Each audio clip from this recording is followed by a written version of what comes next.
This is John, host of the Prepared Mind channel. I've got a doozy for you today.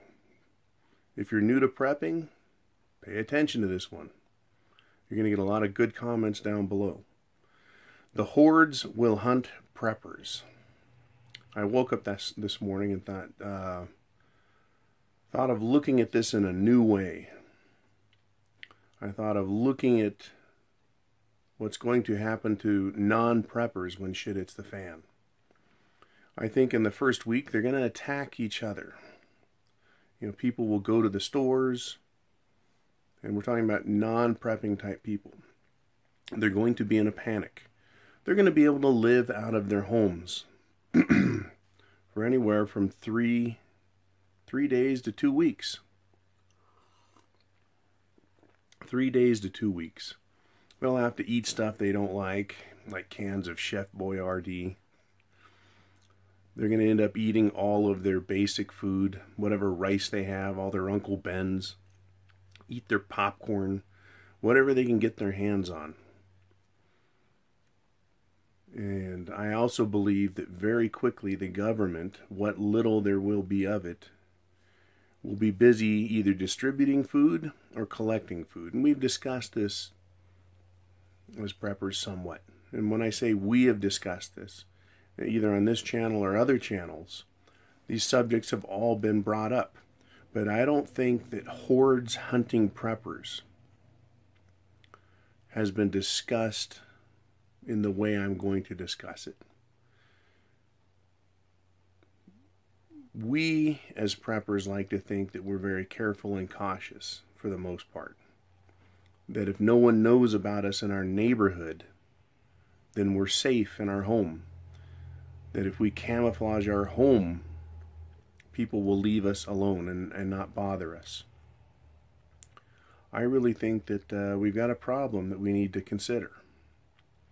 And that is that after week 1, and then certainly by week 2, the middle of the week to the end of week 2, in a serious emergency, there is going to be a crisis of food shortage. An absolute crisis.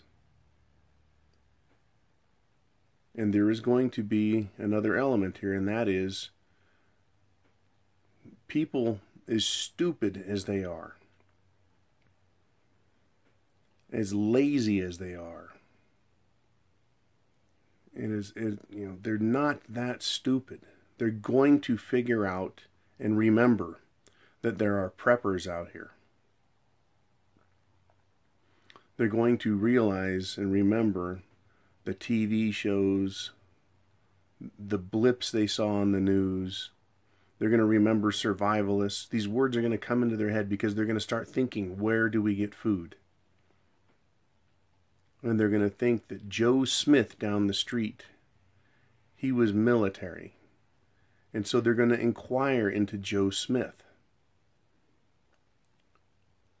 And then Mark Jones down the street, he's a hunter. He's got guns. Why haven't we seen Mark? So they're going to go door to door. You know, I think one of the concepts is that the hordes, after shit is at the fan, will wander around like mindless zombies, just falling on people that are helpless and are unwary. I think the hordes are going to become very organized. Hordes of people would become very, very organized. And it will only take one situation to teach them. They will collect information and they will go from there. So let's say in 2 weeks there's a serious food shortage.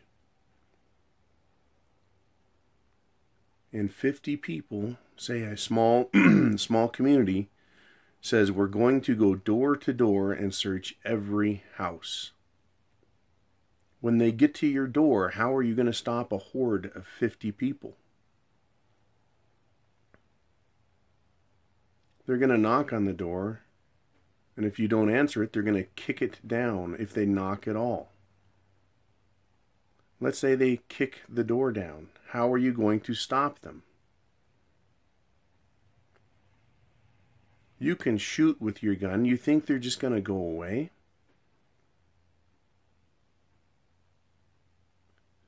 The thing about the hordes is they're also going to have guns.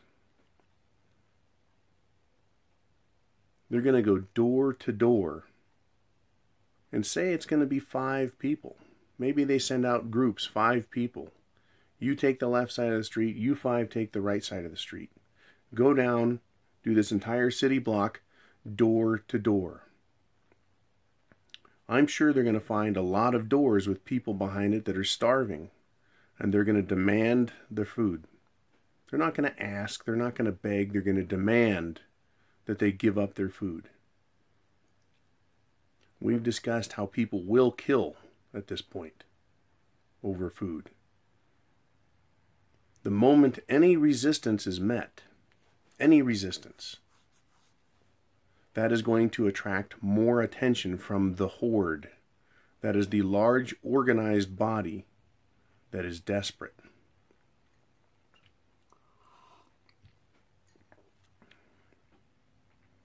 They're not going to be repelled by a gunshot. They're not going to be repelled by several gunshots, several instances of gunfire. That's not going to repel them permanently. The harder you fight, the more they're going to think you have something worth keeping. The hordes will come and organize themselves against you. How are you going to defend yourself against that? How are you going to manage that?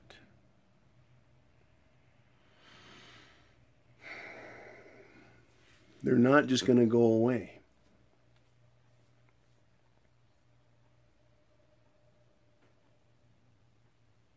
They're going to retreat back to whatever common point it is from which they started, and they're going to report the results of their searches.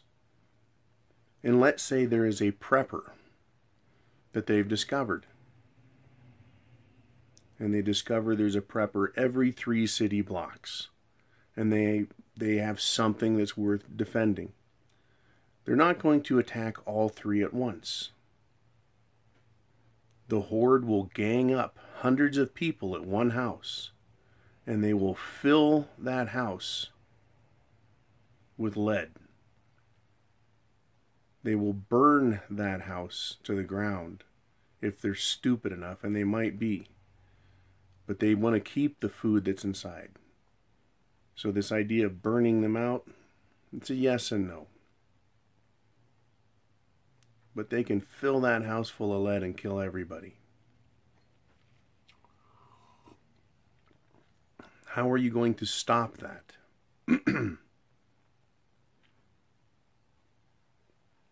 How are you going to stop it? Hundreds of people just filling your house full of lead. Unless you have a bulletproof house. I had one of those once. Unless you have a bulletproof house, and even then, they'll get up to the windows. They're going to shoot. They're going to feel their way in. Remember, these are desperate people. After 2 weeks, they are getting hungry. And I'm going to talk about hunger now. I have a friend who's a waitress. And the other day, the kitchen, she said, only had 1 cook instead of 5. And it's a nice little restaurant. So as the patrons came in, they expected good food and they expected good service. And she would seat them at the table, and then she said, this is what she told me, "I'm really sorry, we only have 1 cook today instead of our usual 4 or 5. She said, so the service is just going to be a little bit slow. If you want to stay here, you can. If you don't mind waiting, it's just going to be a little longer. Instead of a 15-minute wait, it's going to be a half an hour wait." And the people stayed. But after 15 or 20 minutes of waiting, and then half an hour, she said people became very rude. Very, very rude. Because they want what they want. And she said one woman even took a plate off the table and threw it, and demanded her food then. And this was a big fat bitch that did that. So my friend said, I couldn't believe the reaction I got because someone was hungry. and she wanted her food. She didn't say, "I'm running out of time." She said, "I am hungry." Hungry people are not going to be easy to contain. They're going to become desperate. So if you're in your house and shit hits the fan, if you're bunkered in, how good is your bunker? When hundreds of people run up and break your windows out, if you cannot repel them, they're going to put their hands in the windows and start shooting. They're going to get closer and closer. How do you stop hordes? And once let's say they get to the first prepper, and they eventually defeat him. It takes them half an hour to move in, half an hour to clear the house out. Right? They go from one room to another. They just shred the entire house with ammunition. They don't care about ammo. They're not worried about conserving ammo. They're hordes of starving people. They may not be literally starving, but they could be like that bitch in the restaurant. They're hungry and they know you have something. They want it now. Hordes. When there's a horde of people, you can shoot 5, 10, 15 of them, and they're going to be shooting back at you. You may be shooting accurately, purposefully. They may be, as the horde, shooting carelessly. But that's a lot of lead coming through the air. And it's going to allow them to get in close. Let's just say they take the first house.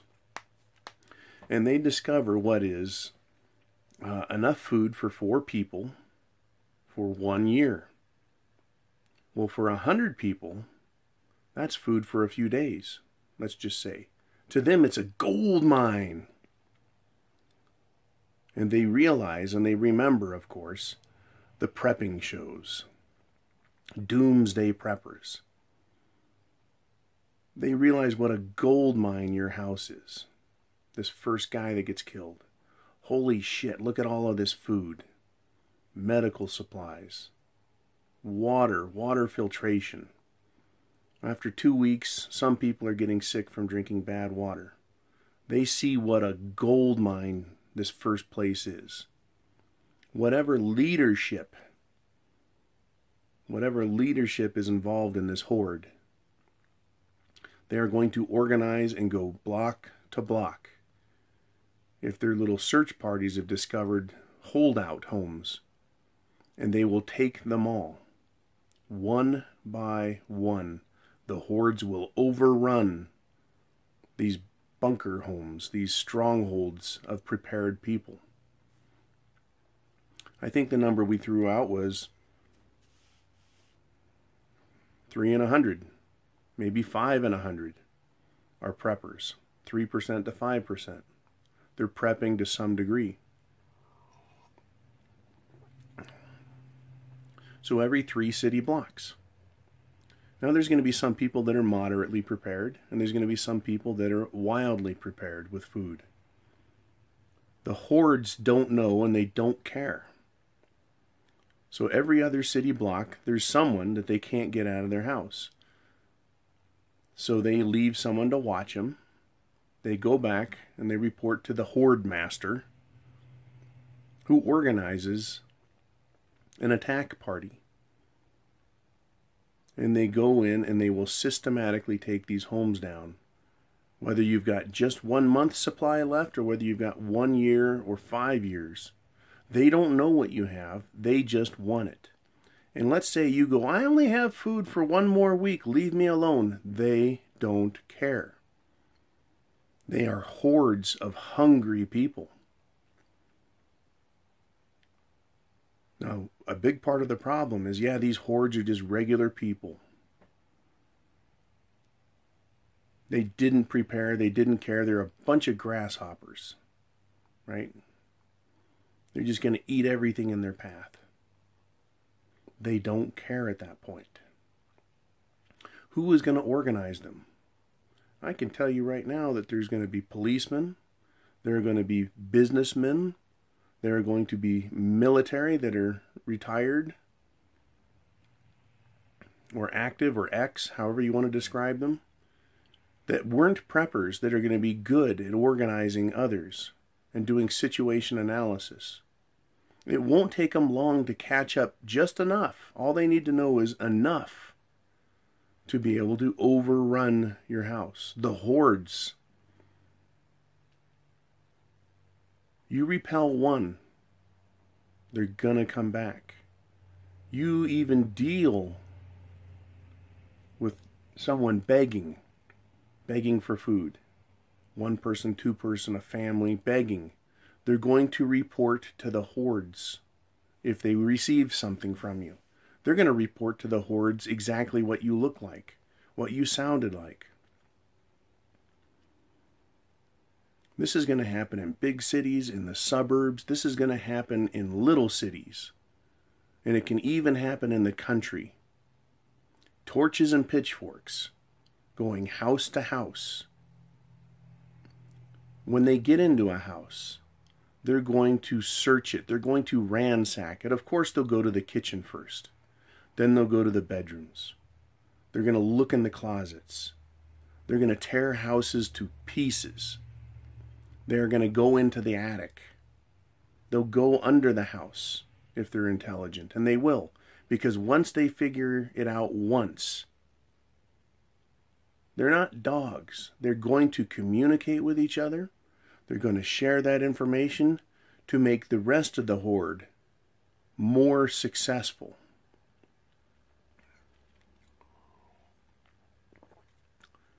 Now, 3 months into Shit It's a Fan, there's not going to be enough people to form hordes.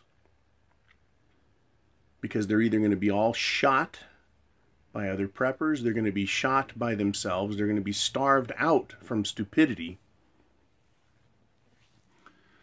or they're going to be dead from disease, from exposure. There's just a number of ways they're all going to die off, in my opinion, by 3 months. With no resupply, no return of a food supply chain. But they will, the hordes are going to come after us, preppers, in a way that is just going to blow your mind when you start really thinking about it. Once again, we can romanticize what we think is going to happen for us. We can romanticize the idea that, we'll put some sandbags up and stand behind it and shoot people down as they try and approach. The more resistance any one location presents, the more the hordes will be organized to come after you. So what is your plan? And I'm not going to give this one away. I'm just going to put it out there. What is your plan? You're going to shoot everybody that even gets remotely close? That's going to attract attention. If you don't answer the door within the first 2, and definitely by week 3, the hordes will be out and they'll kick your door in. Where are you going to hide your food that you think they're not going to find it?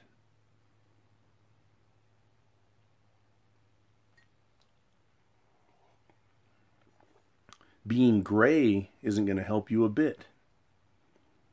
What are you going to do? Go out and infiltrate the hordes as a gray man? And say, oh, let's do every house on this block except number 5, which is your house. Let's skip number 5. We don't have anything there. You think the hordes are going to believe you? You think they're going to respect each other's property? They might on the first day of searching, but they're eventually going to say, how is it that, you aren't starving to death like the rest of us? Oh, you can act like you're gray. You can do a lot of things. But they're eventually going to want to go door to door. They're going to want to kick down every door and search everywhere because they have nothing better to do. They're not going to form chess clubs and start playing chess. They're not going to start planting gardens and then waiting 2 to 4 months to harvest. They're not going to do that. They won't have the time. They won't have the energy, the inclination, or the skill. Hunters and gatherers, people will revert to it instantly. And they will realize that they have power in numbers. That's going to be one of the areas that they maintain power in, or understand that that's their power. Because when 5 people discover a house full of preppers, and they know there's food inside, they're going to fight you for it. And if you manage to repel them, to kill 1, 2, or 3, the surviving members are going to run off and go get more. They're going to organize against you. They're going to come for your food. Perhaps this is going to be the fate of many, many, many preppers. Perhaps their fate is going to be a vain attempt in survival. And their fate is going to be to live out the consequences of masses of stupid, ignorant people. What a horrible fate for all of us.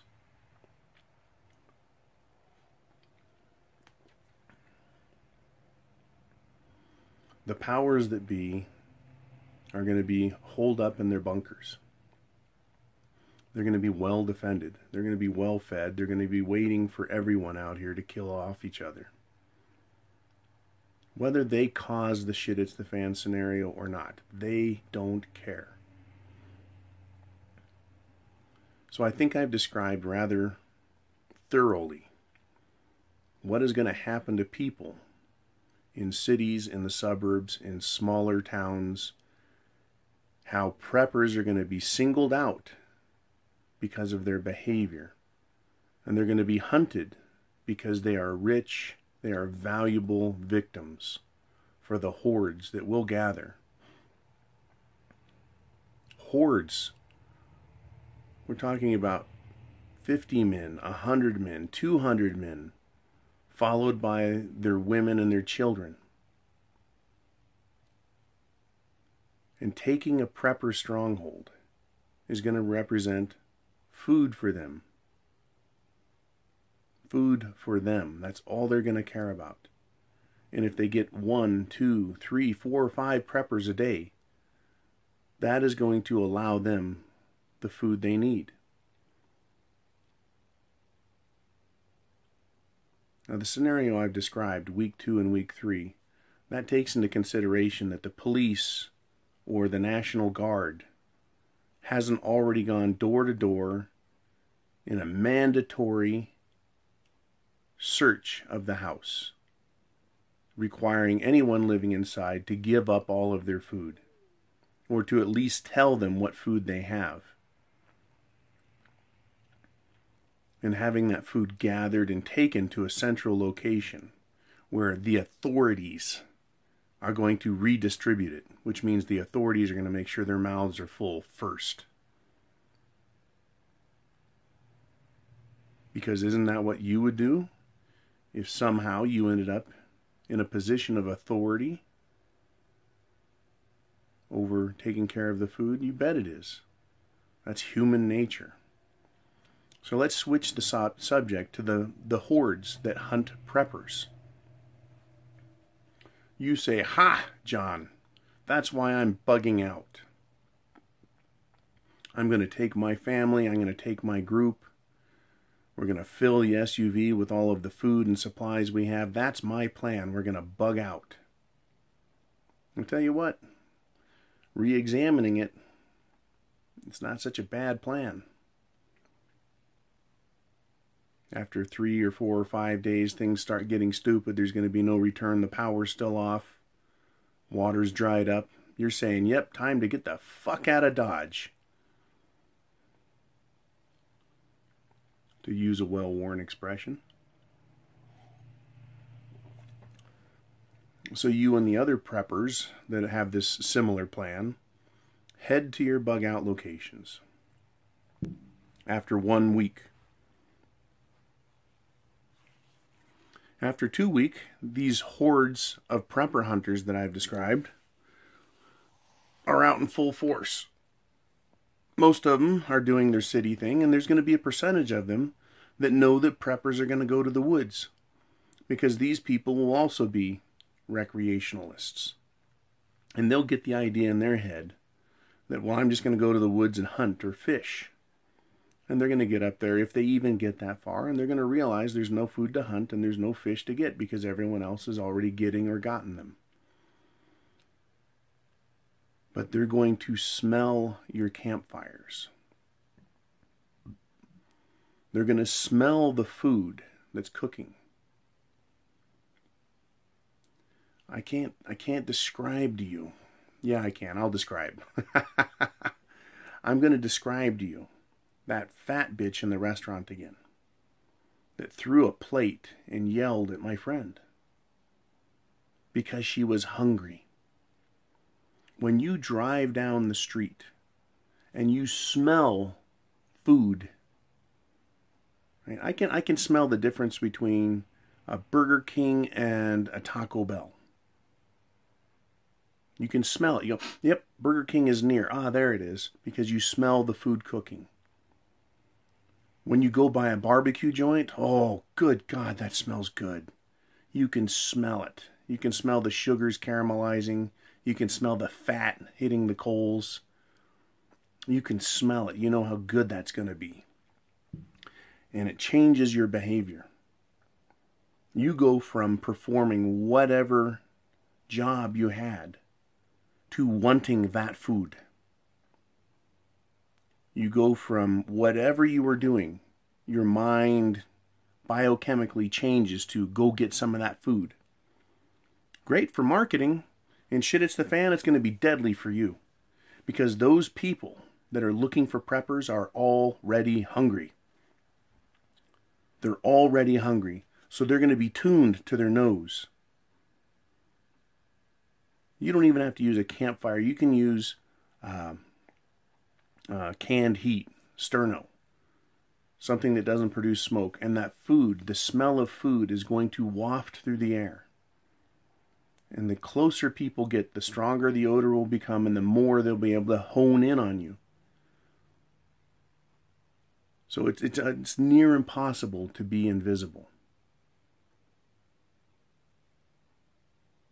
So these hordes will be hunting preppers in the woods as well.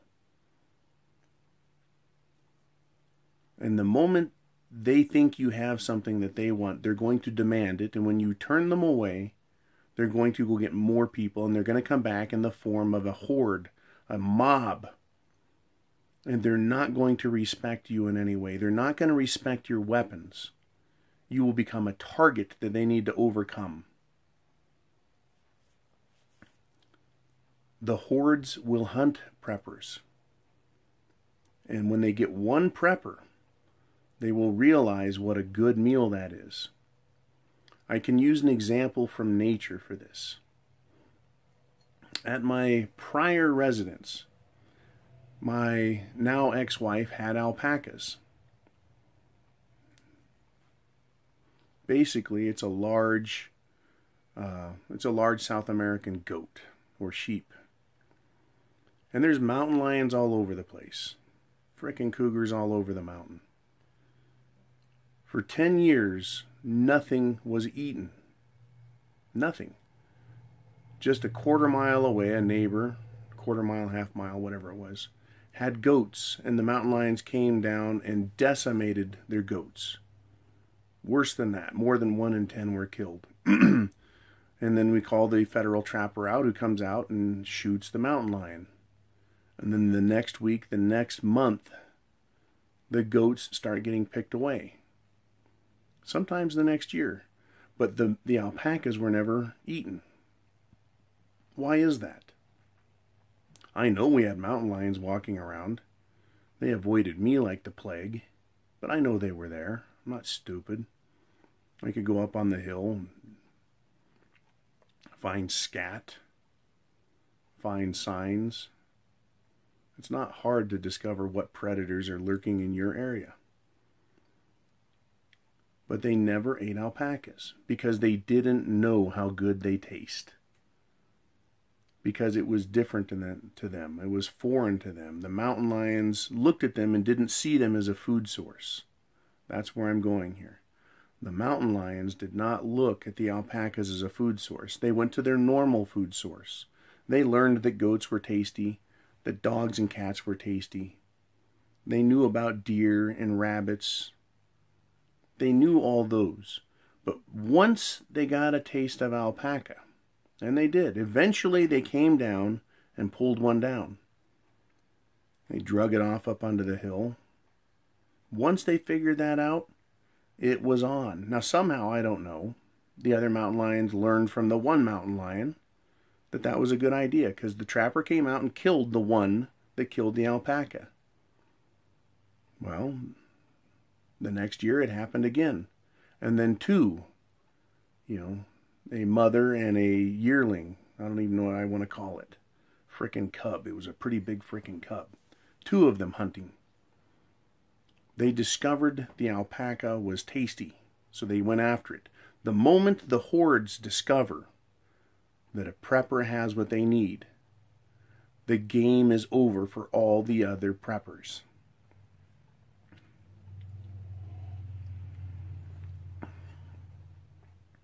Once they learn how to kill a prepper, they're going to go after all of the preppers and kill them that way. They're going to learn very quickly they can't ask. They're going to learn very quickly they can't demand. They're going to learn very quickly that 1 or 2 guns doesn't do it. They're going to learn very, very quickly that in larger numbers they can pin a prepper down and overrun them. They're going to learn that if they hunt like a horde, they can overrun a prepper and have their food. They're going to accept as the horde that 5 or 10% of them are going to die because these fucking preppers are mean. They're going to have guns and they're going to be good with them. But they're willing to take those kind of losses because stupid people believe, well, it won't be me. And these stupid hordes are going to think that they're all Rambo. And that they're bulletproof. And they will come after everybody that's a prepper. And they will overrun us. What do you guys think? How are you going to repel a horde of 100 or 200 people who have come to your stronghold, who have come to your bunker, your bug-out location, in the city, in the suburbs, in the country, when the horde comes? I'm not talking about a few policemen. I'm not talking about a marauder group. I'm not talking about some vagabonds. I'm talking about hordes of people. They're going to have a zombie apocalypse mentality. They're going to have guns. Kind of a bad thing that we have guns in America because the idiots will have them too. What are you going to do? How are you going to defeat the hordes? I want to read this one. I'm going to take special pains to come back to this video and read about it. Read what you guys have to say. Read what defenses you think will work. What do you think? The hordes will hunt preppers. This is a huge problem. Huge problem to solve. Huge problem to prepare for. This is not a beginning prepper's scenario to think about. It's an advanced idea, advanced concept. Hordes. Because it presupposes you are a great prepper and you're well stocked. How are you going to stop hordes of people? I'm going to leave it at that. I wish you a good day. I want to thank you for joining me on this channel, for sharing your ideas. Click subscribe. Click like if you wish. Leave comments if you have good suggestions and ideas. Or leave questions if you have general questions for the rest of the commenters. They're very willing to help. And click the advertisements on the video. if you would. That's how I get paid for my time and my effort on this. It helps pay the bills. We all have bills to pay. And that's how I can say thank you, and that's how I can be thanked. Hordes. This is John, host of the Prepared Mind channel, wishing you a good day. Chance favors the prepared mind. Do not neglect yours.